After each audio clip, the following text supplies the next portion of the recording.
Assalamualaikum warahmatullahi wabarakatuh. Berjumpa lagi bersama saya di channel BDB Smart tentunya kawan-kawan. Pada hari ini kita akan membahas kabar terbaru, kabar terupdate timnas Indonesia tentunya. Untuk itu kawan-kawan jangan lupa untuk menekan tombol like, komen, dan subscribe-nya. Semoga kalian yang menekan tombol like, komen, dan subscribe-nya dimudahkan rezekinya oleh Allah Subhanahu wa taala. Amin amin ya robbal alamin kawan-kawan. Ya langsung saja kita akan bahas kabar terbaru, kabar terupdate timnas Indonesia pada hari ini kawan-kawan.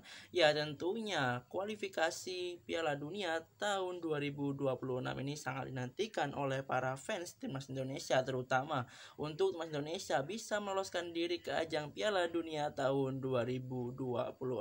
Meskipun harapan timnas Indonesia lolos ke ajang Piala Dunia tahun 2026 ini sangat tipis sekali, dan melalui round 3 ini sangat tipis sekali kawan-kawan. Dan tentunya timnas Indonesia harus berpeluang masuk ke round 4 untuk bisa melanjutkan kualifikasi untuk berlaga di ajang Piala Dunia tahun 2026.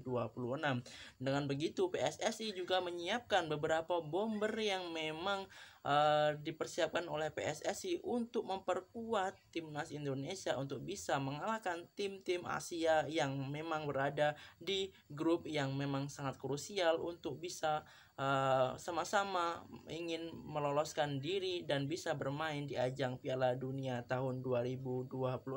Nah, kabar hangat tentunya satu bomber yang memang digadang-gadang sudah didekati oleh PSSI, dan kabarnya di bulan Juni satu bomber ini yang memang di lini segala bisa. Siapa dia kawan-kawan? Yaitu Pascal Struijk kawan-kawan. Ya memang Pascal Struijk ini memang tidak asing lagi di telinga kalian mungkin ya kawan-kawan ya. Karena memang Pascal Struijk memang sudah diincar oleh PSSI semenjak timnas Indonesia lolos ke ajang kualifikasi Piala Dunia tahun 2026.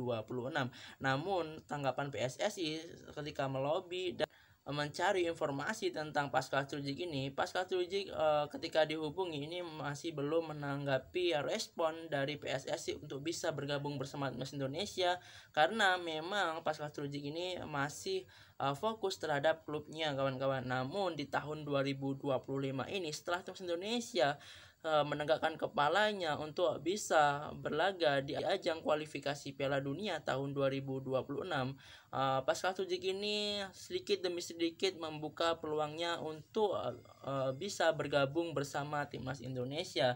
Dan ketika Pascal Struijk ini bisa bergabung bersama timnas Indonesia, maka timnas Cina ini sudah menghadapi titik krusial yang dimana kekhawatiran timnas Cina ini atas ketika nantinya Pascal Struijk ini bisa bergabung bersama timnas Indonesia.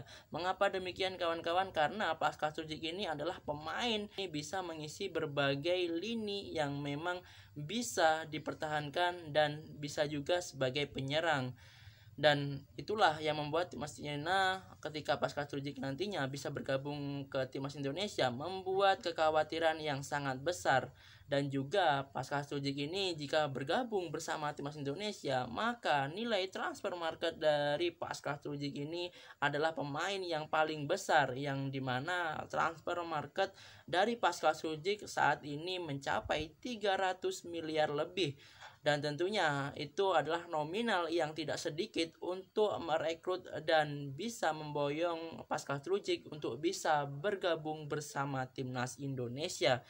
Dan jika resmi nantinya Pascal Struijk dinaturalisasi oleh timnas Indonesia, salah satu andalan dari timnas Indonesia di mana Pascal Struijk ini adalah bermain sebagai bek tengah. Dan timnas Indonesia saat ini masih membutuhkan lini tersebut untuk memperkuat lini gelandang dari timnas Indonesia. Dengan pelatih Patrick Kluivert, timnas Indonesia akan menggapai cakarnya untuk bisa menembus kualifikasi Piala Dunia tahun 2026 ini untuk bisa berlaga di Piala Dunia tahun 2025. Dan jika itu benar, Pascal Struijk bisa bergabung bersama timnas Indonesia, maka potensi untuk membela timnas Indonesia Pascal Struijk ini sangat besar sekali, di mana Pascal Struijk ini memiliki darah Indonesia yang sudah lama diincar oleh PSSI untuk bisa memperkuat timnas Indonesia di kualifikasi Piala Dunia tahun 2026. Dan di mana tentunya kehadiran dari Pascal Struijk ini memberikan angin segar untuk lini pertahanan, di mana lini gelandang yang memang masih membutuhkan tambahan asupan yang begitu kuat untuk bisa meloloskan timnas Indonesia berlaga di Piala Dunia tahun 2026, di mana serba bisa dari Pascal Struijk ini ditempatkan untuk mengisi banyak posisi, sehingga back kiri ataupun dari back tengah dan gelandang bertahan untuk Pascal Struijk ini tidak lagi dipertanyakan kawan-kawan. Dia memang bisa berposisi di 3 tempat tersebut, dan jika dianalisis dengan total yang semua ditorehkan oleh potensi yang dimiliki oleh Pascal Struijk kawan-kawan, di posisi 3 tersebut dan mencatatkan torehan 16 gol dan assist kala bermain di posisi 3 tersebut di klubnya pada tahun ini kawan-kawan. Dan tentunya ini menjadi peluang yang sangat besar ketika nantinya bisa bergabung bersama timnas Indonesia. Kita doakan saja semoga PSSI dapat mempercepat proses naturalisasi yang akan dilakukan oleh Pascal Struijk ini kawan-kawan, agar nantinya lini pertahanan dan strategi yang diterapkan oleh Patrick Kluivert ini semakin besar untuk bisa memperkuat timnas Indonesia dan meloloskan timnas Indonesia ke ajang Piala Dunia tahun 2026.